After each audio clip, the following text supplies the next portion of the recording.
اے بنی اسرائیل، یاد کرو میری اس نعمت کو جس سے میں نے تمہیں نوازا تھا، اور اس بات کو کہ میں نے تمہیں دنیا کی ساری قوموں پر فضیلت عطا کی تھی۔ یہ اس دور کی طرف اشارہ ہے جبکہ تمام دنیا کی قوموں میں ایک بنی اسرائیل کی قوم ہی ایسی تھی جس کے پاس اللہ کا دیا ہوا علم حق تھا، اور جسے اقوام عالم کا امام و رہنما بنا دیا گیا تھا تاکہ وہ بندگی رب کے راستے پر سب قوموں کو بلائے اور چلائے۔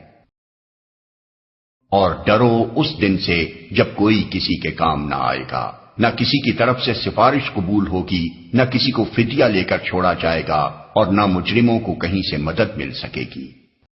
بنی اسرائیل کے بگاڑ کی ایک بہت بڑی وجہ یہ تھی کہ آخرت کے متعلق ان کے عقیدے میں خرابی آ گئی تھی۔ وہ اس قسم کے خیالات خام میں مبتلا ہو گئے تھے کہ ہم جلیل القدر انبیاء کی اولاد ہیں، بڑے بڑے اولیاء، صلحاء اور زہاد سے نسبت رکھتے ہیں، ہماری بخشش تو انہی بزرگوں کے صدقے میں ہو جائے گی، ان کا دامن گرفتہ ہو کر بھلا کوئی سزا کیسے پا سکتا ہے۔ انہی جھوٹے بھروسوں نے ان کو دین سے غافل اور گناہوں کے چکر میں مبتلا کر دیا تھا، اس لیے نعمت یاد دلانے کے ساتھ فوراً ہی ان کی ان غلط فہمیوں کو دور کیا گیا ہے۔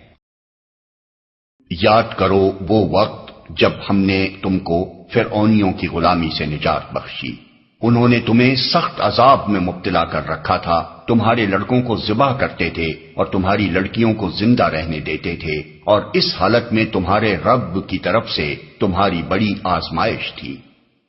یاد کرو۔